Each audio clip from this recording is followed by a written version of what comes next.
नमस्कार साथियों, पॉलिटेक्निक पाठशाला में आप सभी का स्वागत है। सिंक्रोनस मशीन में जो है आपको सिंक्रोनस मोटर आपको पढ़ाया जा रहा है। ठीक है, सिंक्रोनस मोटर। तो सिंक्रोनस मोटर का मतलब है कि यहाँ पर आपका क्या होगा, मोटर होगा। तो मोटर के रूप में आपको इसको पढ़ाया जा रहा है। ठीक है, तो अब हम देखेंगे सिंक्रोनस मोटर में कि यदि मोटर का फील्ड एक्साइटेशन क्या कर दिया जाए, चेंज कर दिया जाए, तो उस पर क्या प्रभाव पड़ता है। ठीक है, उसी के बारे में यहाँ पे क्या करेंगे, देखेंगे। तो performance of synchronous motor with constant load.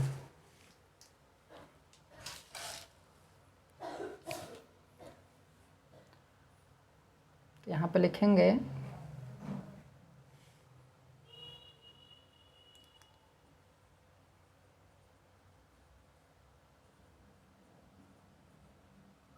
Synchronous motor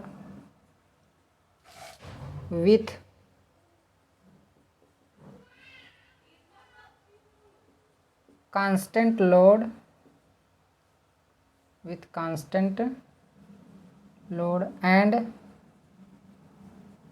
change in excitation.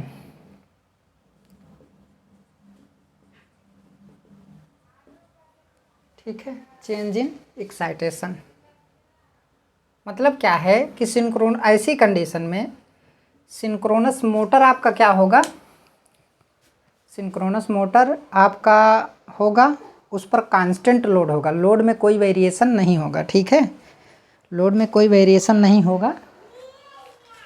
तो उस कंडीशन में एक्साइटेशन जब चेंज होगा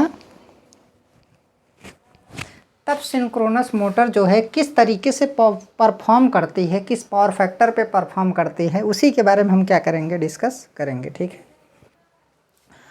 तो अब यहाँ पे क्या है,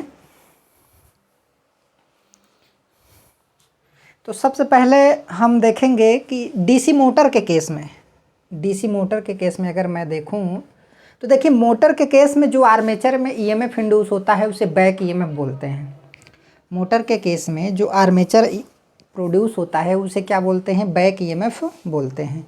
और बैक ईएमएफ जैसे डीसी मशीन में, डीसी मोटर में आपका बैक ईएमएफ प्रोड्यूस होता था, उसी प्रकार यहाँ पे भी बैक ईएमएफ क्या होता है, प्रोड्यूस होता है। मोटर के केस में इंड्यूस्ड ईएमएफ हमेशा बैक ईएमएफ होता है, और जनरेटर के केस में आपका इंड्यूस्ड ईएमएफ होता है, जनरेटेड ईएमएफ होता है। ठीक है, जबकि मोटर के केस में जो इंड्यूस्ड ईएमएफ होता है उसे हम बैक ईएमएफ के नाम से जानते हैं। और ये बैक ईएमएफ हमेशा जो है सप्लाई वोल्टेज का क्या करता है, विरोध करता है, इसी वजह से इसका नाम बैक ईएमएफ पड़ा। ठीक है, अगर बैक ईएमएफ की बात की जाए तो आप डीसी मोटर को लेकर के आप यहाँ पे समझ सकते हैं। ठीक है, उसी प्रकार यहाँ पे भी बैक ईएमएफ सिंक्रोनस मोटर के आर्मेचर में जो है बैक ईएमएफ हमारा क्या होता है, प्रोड्यूस होता है। ठीक है, जैसे अगर फिगर बना के मैं बात करूं तो ये हमारा क्या रहा, ये हमारा रोटर है। ठीक है, तो रोटर पे तो आपको पता है कि बहुत सारे पोल होंगे, रोटर पे बहुत सारे पोल होते हैं। ठीक है, अब यहाँ पे ऐसे पोल होगा, रोटर पे बहुत सारे पोल होंगे। ठीक है,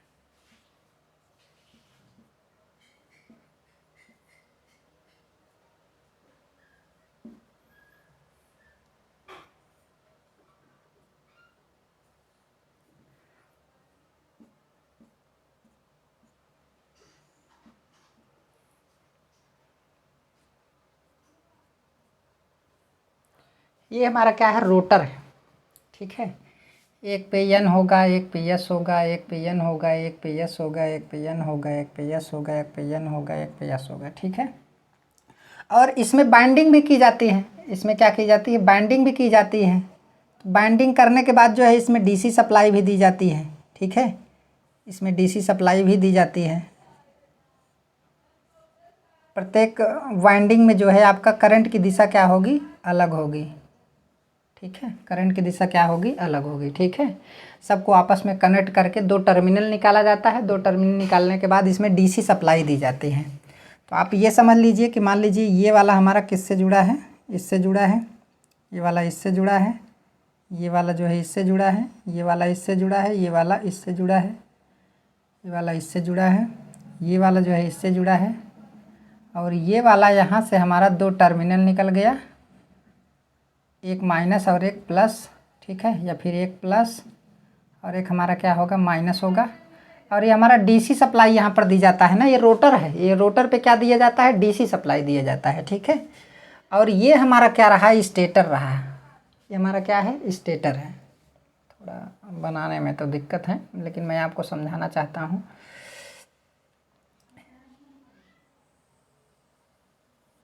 देखिए, जैसे अगर मेरा लेक्चर आप पढ़ा करिए तो आप जो फिगर होता है ना, फिगर को भी आप जो है अपने बुक में जो है अच्छे से देखते चलिए, कंठस्थ करते चलिए, क्योंकि फिगर वगैरह सब चीज़ें बता पाना थोड़ा मुश्किल होता है, क्योंकि काफ़ी बड़ा लेक्चर बन जाता है, ठीक है। तो ये हमारा क्या हुआ, ये हमारा है आपका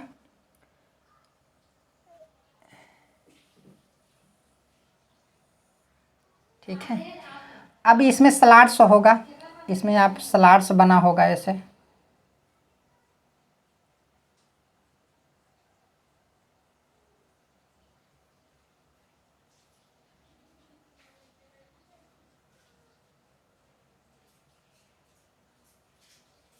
ऐसे स्लॉट्स बना होता है, ठीक है।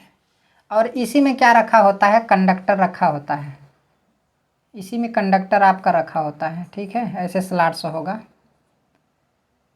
ऐसे स्लॉट्स आपका बना होगा, और इसी में कंडक्टर आपका क्या होता है, रखा होता है। अगर देखा जाए तो कुछ इस तरीके से हम आपको दिखा सकते हैं पूरा बना करके।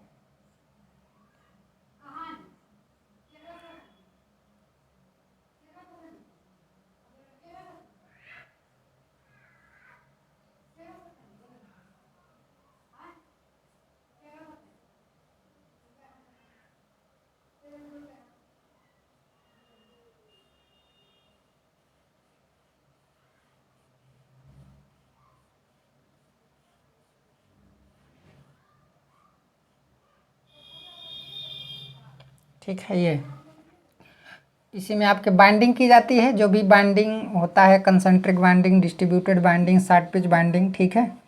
तो ये बाइंडिंग कंडक्टर आपका क्या किया गया है, रखा गया है।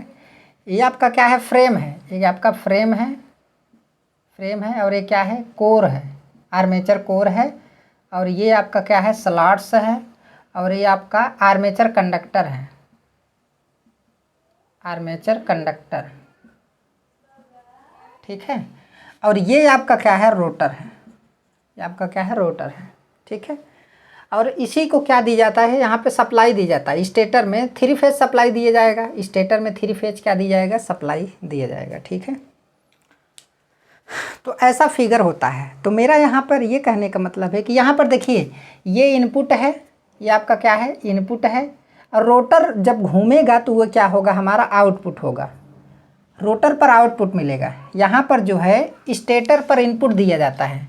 मोटर के केस में, मोटर के केस में स्टेटर पर इलेक्ट्रिकल इनपुट दिया जाता है, इलेक्ट्रिकल इनपुट दिया जाता है, इलेक्ट्रिकल इनपुट दिया जाता है, तथा रोटर पर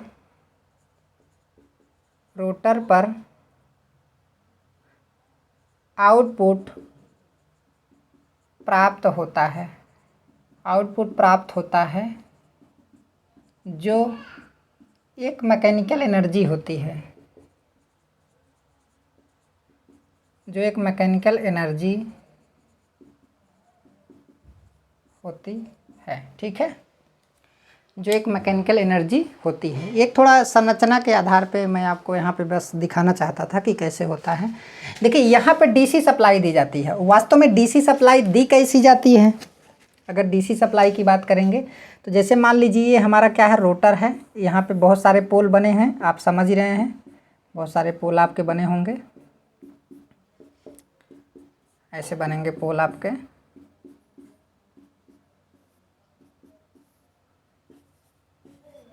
यहाँ पे बहुत सारे पोल ऐसे बनेंगे, ठीक है। तो यहाँ पे हमारा क्या है, ये थोड़ा साफ्ट है, यहाँ पे हमारा साफ्ट लगता है, ठीक है, तो इसी शाफ्ट पर क्या होता है, देखिए इसी शाफ्ट पर स्लिप रिंग लगा होता है। क्या है, स्लिप रिंग लगा होता है। स्लिप रिंग के ऊपर एक प्लस और एक माइनस हमारा क्या लगा होता है, कार्बन ब्रश। तो यहाँ पर हम डीसी मतलब बैटरी रखी होती है, ये माइनस, तो ये प्लस वाला इससे जाकर जुड़ेगा, माइनस वाला जो है आपका इससे जाकर के जुड़ जाएगा। ठीक है, तो स्लिप रिंग के माध्यम से, तो अब इसमें देखिए जो बाइंडिंग की जाती है, इसमें भी तो बाइंडिंग की जाएगी ना, इसमें भी तो बाइंडिंग की जाएगी। तो यहाँ पे देखिए जो तार एक प्लस और एक माइनस निकला है, तो मान लीजिए यहाँ से एक प्लस और माइनस तार निकला, तो स्लिप रिंग के माध्यम से एक प्लस आपका इससे, एक प्लस वाला इससे जुड़ जाएगा और माइनस वाला जो है इससे जुड़ जाएगा। ठीक है, तो इससे सभी पोलों में जो बाइंडिंग हुई है उसमें करंट जाएगी, और उस करंट की वजह से जो है हमारा ये रोटर का पोल क्या हो जाता है, एक्साइट हो जाता है। समझ में आया। तो इस प्रकार जो है देखिए यहाँ पे 3 फेज इनपुट सप्लाई दी जाएगी और इस पर डीसी सप्लाई दी जाएगी, तो डब्ल्यू एक्साइटेड हो गया। क्या हो गया, डब्ल्यू एक्साइटेड हो गया। और यहाँ पर ये भी ध्यान देना है कि सिंक्रोनस मोटर में आपका 2 स्लिप रिंग की ज़रूरत पड़ती है, 2 स्लिप रिंग की आवश्यकता पड़ती है, पड़ती है। ठीक है, फिगर आप लोग अच्छे तरीके से अपने बुक में पढ़िए। ठीक है, क्योंकि फिगर यहाँ पे बनाना थोड़ा, मैं फिगर बनाना नहीं चाहता हूँ, बनाने को तो बना लूँगा, लेकिन उसमें टाइम वेस्ट करना फालतू का चीज़ है। क्योंकि आपके पास बुक भी होता है, तो बुक में आप फिगर आप अच्छे तरीके से देख सकते हैं। बाकी यहाँ पे थ्योरी कॉन्सेप्ट जो भी चलता है वो सब अच्छे तरीके से चलेगा। 2 स्लिप रिंग ज़रूरत है। ठीक है, ये स्लिप रिंग किसका बना होता है, फास्फर ब्रांच का। कंपटीशन में बहुत पूछा जाता है, फास्फर ब्रॉन्ज और पीतल का बना होता है। ठीक है, पीतल भी यूज किया जाता है, फास्फर ब्रॉन्ज सबसे ज़्यादा यूज किया जाता है। ठीक है, अब यहाँ पे ध्यान से देखिए, ये इतना पार्ट, ये कार्बन ब्रश और ये देखिए कार्बन ब्रश और ये पूरा डीसी सप्लाई, यहाँ से यहाँ तक ये पार्ट रोटेट नहीं करता है। समझ में आया। लेकिन यहाँ से यहाँ तक ये पूरा पार्ट क्या करता है, रोटेट करता है। और कार्बन ब्रश भी रोटेट नहीं करता। तो कार्बन ब्रश हमेशा ब्रश गियर के माध्यम से किस पे फिक्स रहता है, वो स्लिप रिंग पे फिक्स रहता है। स्लिप रिंग और कार्बन ब्रश के बीच जो है फ्रिक्शन होता है। ठीक है, तो उसी के माध्यम से सप्लाई जो है डीसी सप्लाई ट्रांसफ़र होती है स्लिप रिंग के माध्यम से किस पे, रोटर पे। अब रोटर पे जो सप्लाई दी जाती है 250 वोल्ट से लेकर के 110 वोल्ट, 110 वोल्ट से लेकर के 250 वोल्ट, 110 वोल्ट से लेकर के 250 वोल्ट। बहुत बार कंपटीशन में ये पूछा गया है, जान लीजिए। ठीक है, तो ये चीज़ आपको याद रखना क्या है, ज़रूरी है। हालांकि हम थोड़ा बस आपको दिखाना चाहते थे, बाकी तो अब आगे कॉन्सेप्ट आपको क्या करेंगे, पढ़ाएंगे। ठीक है, तो जो भी फील्ड करंट चेंज किया जाता है, फील्ड करंट यहीं से चेंज किया जाता है। इसमें आपकी आईएफ करंट क्या करेगी, फ्लो करेगी। तो सिंपल सी बात है, नंबर ऑफ टर्न है, तो नंबर ऑफ टर्न है तो आपको पता है कि यम एफ बराबर होता है एन इंटू आई। जब कॉइल में आई करंट फ्लो करेगी, कॉइल का नंबर ऑफ टर्न एन होगा, तो एमएमएफ होगा, एमएमएफ की वजह से फ्लक्स डेवलप होगा, तो फाई बराबर होगा यम एफ अपान क्या होगा, रिलक्टेंस होगा। यस क्या है हमारा, रिलक्टेंस है। रिलक्टेंस, जिस प्रकार इलेक्ट्रिक सर्किट में रेजिस्टेंस होता है उसी प्रकार मैग्नेटिक सर्किट में क्या होता है, रिलक्टेंस होता है। ठीक है, तो एमएमएफ प्रोड्यूस होगा तो फ्लक्स हमारा क्या होगा, प्रोड्यूस होगा। तो इसी को एक्साइटेशन के नाम से भी क्या किया जाता है, जाना जाता है। तो एक्साइटेशन यहीं से क्या किया जाता है, चेंज किया जाता है। ठीक है, अब इसी चीज़ को आप कैसे दिखा सकते हैं, मान लीजिए स्टेटर में हमारा 3 फेज वाइंडिंग है। स्टेटर में हमारा क्या है, 3 फेज वाइंडिंग है। इसको मैं मिटा दे रहा हूँ। स्टेटर में हमारा क्या है, 3 फेज वाइंडिंग है। ठीक है, ये हमारा 3 फेज वाइंडिंग है स्टेटर में। सिंपल वे में अगर आप ऐसे देखेंगे, ये हमारा क्या है, 3 फेज वाइंडिंग, और ये हमारा क्या है, स्टार कनेक्टेड, ये हमेशा अर्थ रहता है। ठीक है, तो ये 3 फेज, ये इनपुट हो गया, 3 फेज इनपुट इसी पर दिया जाएगा। और एक हमारा क्या होता है, फील्ड वाइंडिंग होती है। तो फील्ड वाइंडिंग में क्या दी जाती है, डीसी सप्लाई दी जाती है, ये प्लस और माइनस। तो इसमें फील्ड करंट आईएफ फ्लो करती है, इसका नंबर ऑफ टर्न क्या है, एन है। समझ में आया। और फील्ड रेजिस्टेंस या फिर यहाँ पे वी वोल्ट को क्या किया जाता है, अप्लाई किया जाता है, जिसका नाम वीएफ है। वीएफ मतलब फील्ड वोल्टेज। ठीक है, और ये वाला पार्ट हमारा क्या है, स्टेटर है। ये हमारा पार्ट क्या है, स्टेटर आर्मेचर है, स्टेटर आर्मेचर। ठीक है, उतना बड़ा फिगर समझने की ज़रूरत नहीं है। एक आर्मेचर होता है, एक रोटर होता है, रोटर पे फील्ड वाइंडिंग है, और ये हमारा आर्मेचर होता है। इसमें यहाँ पे क्या प्रोड्यूस होगा, ईबी, जो भी ईएमएफ इंड्यूस्ड होगा वो ईबी होगा। ठीक है, ईबी किसकी वजह से प्रोड्यूस होगा? इसी की वजह से प्रोड्यूस होगा, क्योंकि रोटर जब घूमता है तो उस कंडीशन में हमारा ईबी क्या होता है? प्रोड्यूस होता है, ठीक है। या फिर मैग्नेटिक फ्लक्स हमारा घूमता है तो उसकी वजह से ईबी क्या होगा? प्रोड्यूस होगा। ईबी बैक ईएमएफ हमेशा सप्लाई वोल्टेज का क्या करता है? विरोध करता है। यहाँ पे मैं लिख दे रहा हूँ कि बैक ईएमएफ हमेशा सप्लाई वोल्टेज का विरोध करता है। सप्लाई वोल्टेज का विरोध करता है, ठीक है। ये चीज़ है, इसको मैं मिटा दे रहा हूँ, बाकी तो आप लोग जानते ही हैं। अब जो मेन चीज़ है मैं उसको बताना चाहता हूँ कि जो इस चैप्टर का जो मेन टॉपिक है उसी के बारे में अब डिस्कस करूँगा। देखिए डीसी मशीन में आप सभी जानते हैं, देखिए डीसी मोटर में क्या है? डीसी मोटर में जो ईबी होता था वो एन इंटू फाई, आपका E B is directly proportional N into phi होता था। मतलब जो बैक ईएमएफ होता था वो डीसी मशीन के आर्मेचर के स्पीड, ये आपका क्या है? स्पीड है, समझ में आया? और ये क्या है? फ्लक्स है। तो डीसी मशीन के केस में या डीसी मोटर के केस में जो बैक ईएमएफ होता था वो स्पीड तथा मैग्नेटिक फ्लक्स पर डिपेंड करता था। तो वहाँ पर जो है हम स्पीड को भी चेंज कर सकते थे और मैग्नेटिक फ्लक्स को भी चेंज कर सकते थे, समझ में आया? तो वहाँ पर जो बैक ईएमएफ होता था वो दो बातों पर डिपेंड करता था। लेकिन सिंक्रोनस मोटर के केस में ईबी का मान केवल मैग्नेटिक फ्लक्स पे ही डिपेंड करेगा, स्पीड पे डिपेंड नहीं करेगा, क्योंकि स्पीड सिंक्रोनस मोटर की जो स्पीड होती है वो कभी चेंज ही नहीं होती है, समझ में आया? वो चेंज नहीं होती है, वो हमेशा क्या रहती है? कांस्टेंट बनी रहती है। तो इस वजह से ईबी जो है सिंक्रोनस मोटर में E B is directly proportional only phi पे डिपेंड करेगा, फील्ड करंट पे डिपेंड करेगा यहाँ पर जो ईबी होगा, ठीक है। ये चीज़ है। तो अब यहाँ पर कांस्टेंट लोड है। जब कांस्टेंट लोड है, कांस्टेंट लोड की कंडीशन में अगर हम फील्ड करंट क्या करेंगे? चेंज करेंगे। भाई यहाँ पे सिंपल सी बात है, आपका एक रेजिस्टेंस लगा देंगे तो इसकी वजह से ये आपका क्या हो जाएगा? चेंज हो जाएगा, ठीक है। फील्ड करंट क्या करेंगे? चेंज करेंगे। इस रेजिस्टेंस की वजह से फील्ड करंट हम क्या करेंगे? चेंज करेंगे। तो फील्ड करंट चेंज करेंगे तो फ्लक्स चेंज होगा, ईबी चेंज होगा, समझ में आया? अब ईबी चेंज होगा तो क्या होगा? स्पीड तो हमारा कांस्टेंट रहेगा, तो स्पीड यहाँ पे कांस्टेंट रहेगा, लेकिन आर्मेचर करंट और पावर फैक्टर हमारा क्या होता है? चेंज होता है, समझ में आया? यहाँ पर जब एक्साइटेशन दिया जाता है तो हमारा आर्मेचर करंट और पावर फैक्टर हमारा क्या होता है? चेंज होता है, ठीक है। इस चीज़ को आपको ध्यान देना है। तो इसको मैं पहले लिखूँगा क्योंकि आप लोगों को लिखना ज़रूरी है। यहाँ पर लिखेंगे डीसी मोटर के केस में बैक ईएमएफ ईबी का मान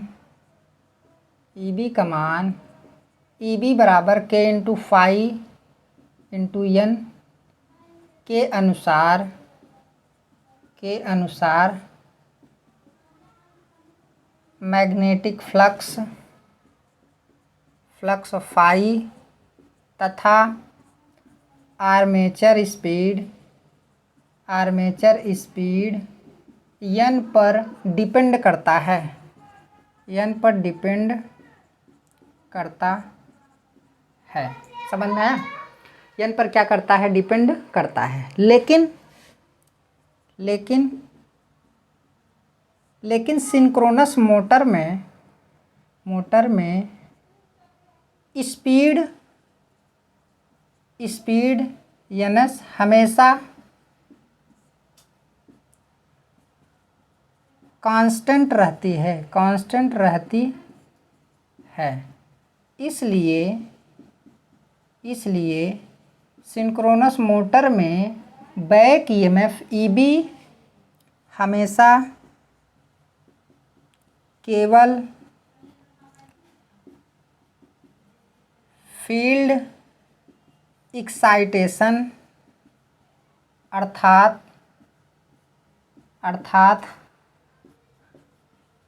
मैग्नेटिक फ्लक्स फाई पर डिपेंड करता है, फाई पर डिपेंड करता है, ठीक है। मैग्नेटिक फ्लक्स फाई पर क्या करता है, डिपेंड करता है। तो यहाँ पर जो EB होगा, EB is directly proportional magnetic flux phi. N यहाँ पे क्या होता है, कांस्टेंट होता है, जबकि यहाँ पर N और फाई दोनों चेंज होते हैं। यहाँ पर N भी चेंजेबल होता है और फाई भी हमारा क्या होता है, चेंजेबल होता है, ठीक है।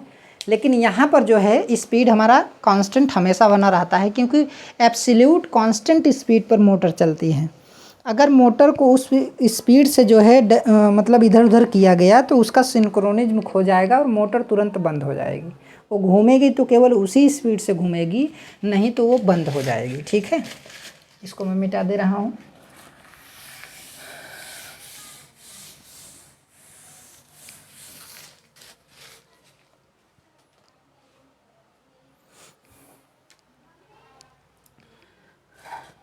तो EB कैसे चेंज होगा सिंक्रोनस मोटर में, सिंक्रोनस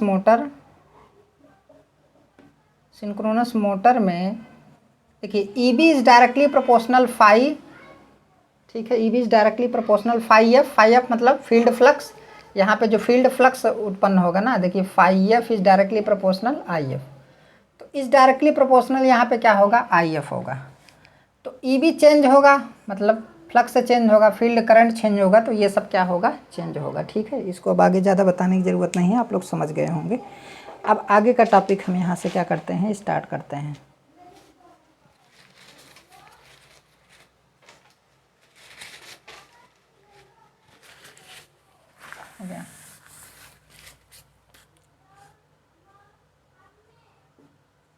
चूँकि हेडिंग के अनुसार, हेडिंग क्या है यहाँ पर देखिए, लोड क्या है, कांस्टेंट है, कांस्टेंट लोड। हेडिंग के अनुसार लोड कांस्टेंट है, इसलिए लोड कांस्टेंट है, इसलिए लोड कांस्टेंट है, इसलिए लोड एंगल भी हमेशा कांस्टेंट रहेगा। लोड एंगल आपका एल्फा है, ठीक है। लोड एंगल क्या है, एल्फा है। लोड एंगल के बारे में तो और पहले भी आपको क्या किया गया, बताया गया, ठीक है।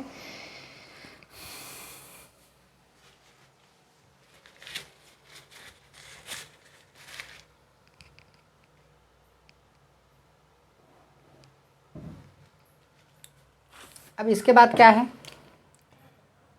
इसके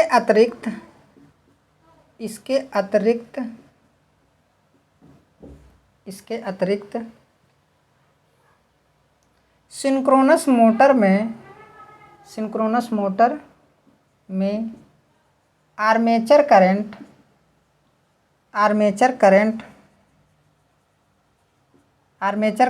IA तथा फेज एंगल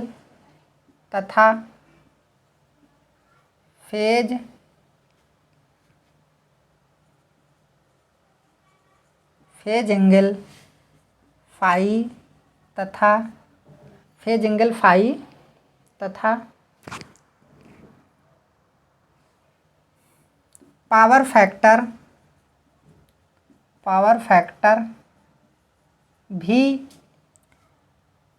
फील्ड एक्साइटेशन पर डिपेंड करते हैं। फील्ड एक्साइटेशन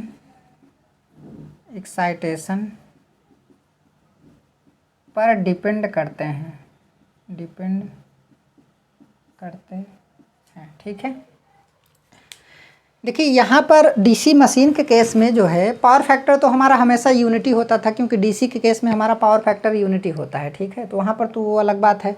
लेकिन यहाँ पर आर्मेचर करंट और फेज एंगल, पावर फैक्टर, ये सब भी किस पर डिपेंड करते हैं, फील्ड एक्साइटेशन पर। फील्ड एक्साइटेशन का मतलब है कि फील्ड करंट पर, समझ में आया। फील्ड करंट पे क्या करेंगे, डिपेंड करेंगे। फील्ड एक्साइटेशन मतलब फील्ड करंट पे क्या करेंगे, डिपेंड करेंगे।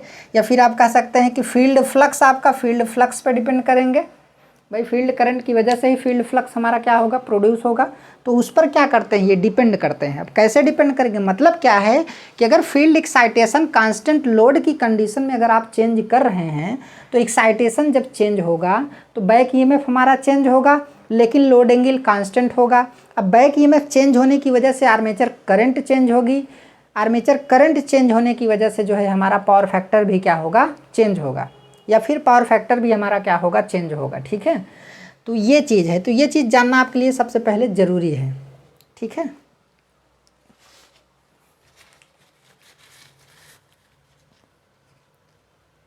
अब यहाँ पर एक पॉइंट आपको जानना और ज़्यादा ज़रूरी है, यहाँ पे ध्यान से देखिए।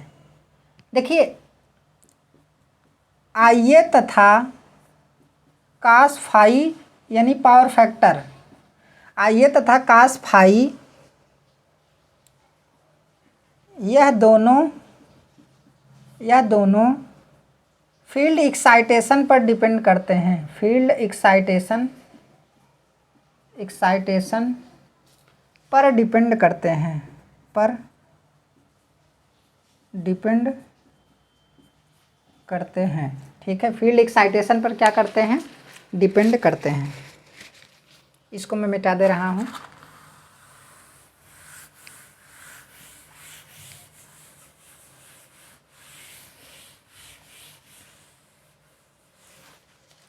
फील्ड एक्साइटेशन पर डिपेंड करते हैं, लेकिन यहाँ पर लिखेंगे, लेकिन आगे उसी में लिखेंगे, लेकिन करंट का एक्टिव कंपोनेंट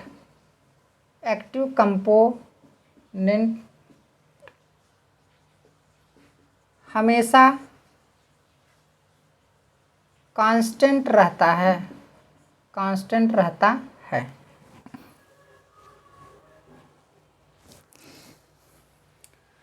करंट का एक्टिव कंपोनेंट हमेशा क्या रहता है, कांस्टेंट रहता है। ठीक है,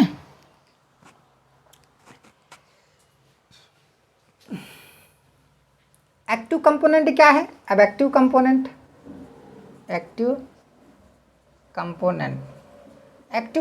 बराबर आई कास फाई है।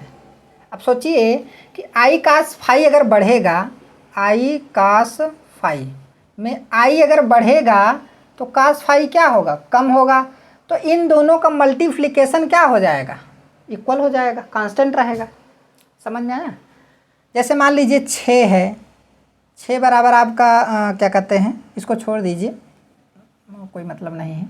मेरा ये कहने का मतलब है कि आई कास फाई क्या है, एक एक्टिव कंपोनेंट है। अगर आई बढ़ रहा है तो पावर फैक्टर घट जाएगा, और आई कम हो रहा है तो पावर फैक्टर हमारा बढ़ जाएगा। ठीक है, तो जब बढ़ जाएगा तो दोनों का गुणनफल क्या रहेगा, कांस्टेंट रहेगा। ठीक है, दोनों का मल्टीप्लिकेशन क्या रहेगा, कांस्टेंट रहेगा। एक्साइटेशन चेंज होने से एक्टिव कंपोनेंट कांस्टेंट रहता है। अब यहाँ पर एक पॉइंट और नोट करेंगे, एक्साइटेशन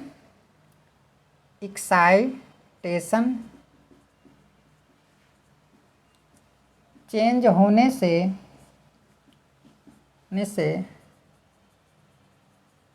करंट का एक्टिव कंपोनेंट कांस्टेंट रहता है, करंट का एक्टिव कंपोनेंट हमारा क्या रहता है, कांस्टेंट रहता है। जबकि रिएक्टिव कंपोनेंट क्या होता है, चेंज होता है। हमारा रिएक्टिव कंपोनेंट क्या हो जाता है, चेंज हो जाता है। ठीक है,